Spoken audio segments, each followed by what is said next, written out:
Hey, it's Jason with Astoria Cutlery. Let's take a second to talk about leveling stones. Ideally, you should be leveling them between each knife. If you are working a Japanese single bevel, you should probably level every 10 strokes or so on the flat side. Remember, you're trying to get a nice even polish.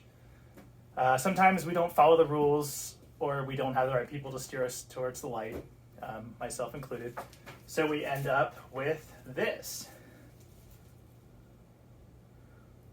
You see this? Tony Hawk would die to get into this half pipe. Obviously this is bad for our blade. How can we keep a consistent angle when our stone is sloped like this, right? Well, this is where lapping comes into play, also known as leveling. What we have is a large stone that is perfectly level and coarse enough to plane our sharpening stones back to factory settings, guaranteeing that every angle we hold in our hand is impressed onto the blade. And then you can see the stone right here. And the one that we have has two sides, and this one's the coarse side, and this one is the fine side. So if you happen to let your stone go to the wayside, here's the best way to get it back. And no judgment here, I actually own this stone, which as you can see, has quite a few gouges from some mistakes I've made. So here's the hardest part. You have to find a pencil. I tried my landlord. He had an old one that somehow was missing the lead on the inside. I went to CVS to purchase a pack of mechanical pencils, but of course I forgot my wallet. When I finally got home to get cash, I went to the 99-cent store, and I found this 3-pack of pencils with sharpeners, so we'll see how well these do. First thing you're going to want to do is set up your lapping stone. You're probably not going to be able to find a holder large enough for this guy. It's designed to be larger than stones so that you can use it to cut them. So find a little wet towel. I have these that I've been using for sharpening, and we're going to put it on the coarsest side, which is this one first, and lay it down flat. Next thing you want to do is to mark your stone. So using your pencil, you're just going to want to draw some hash marks across the side. This will kind of give you some sort of idea as to how much that you have cut in once you start lapping it on the stone. So I like to use a little water, and I keep a little squirt bottle. You can also just throw any water on it if you want. But you want to work in circular motions, and you just want to cut through the stone on the coarse side, and then periodically check to see where you're at. Obviously, I've done some damage to this stone, so I'm barely making my way around. So we got plenty of time on here before we even move to the other side.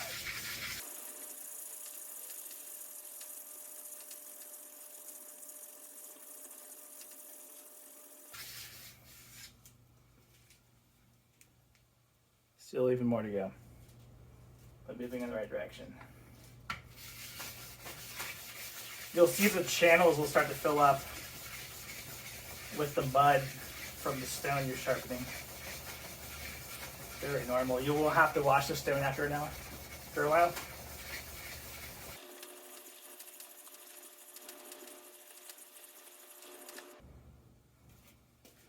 And you can see we're getting closer. Also, you can see that our stone is filling up with the remnants of the other stones. So it's nice to give it a nice little wash, kind of clear it out.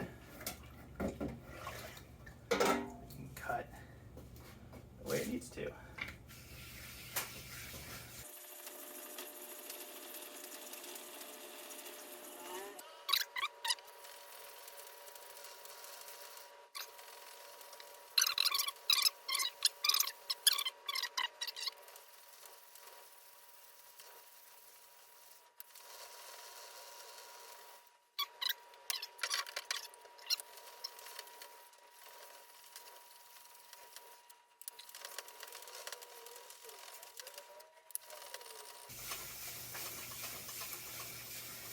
So it's imperative that you don't wait this long, because all of this work that I'm doing now. Extra work that you're going to be spending sharpening your knives. If you're doing within proper angles. That's it. So we have worn off all of it. It's completely flat. So you can see. Just wanted to show you off our final product. So here is our 1000 grit stone. It's a Nanawa. Super huge fan of this company. Here's the best part though. This is the previous thickness that it should be. So we've actually cut it into a third. Really our primary concern is whether it fits into this stone holder or not. And it looks like we have a little bit of clearance. So I will be able to get another 100 knives out of this before I switch over. But the final plan for this knife, or sorry, this stone in particular, is I'm gonna run off the corner so that I can do like bird's beak, boning knives, little obscure shapes, especially with like whittling knives, things that are like concave as opposed to convex. We can just round the corners off and then make this this stone work for those knives. As far as the Shapton's still good. We got heaps of thickness left on this, so we won't be hearing too much of any changes to this stone for the next year or so. But it's just a harder material, so it's going to take a lot more steel to rub it down into something that we can change into a circus stone. So next up we're gonna just sharpen some knives and kind of show you guys what happens next.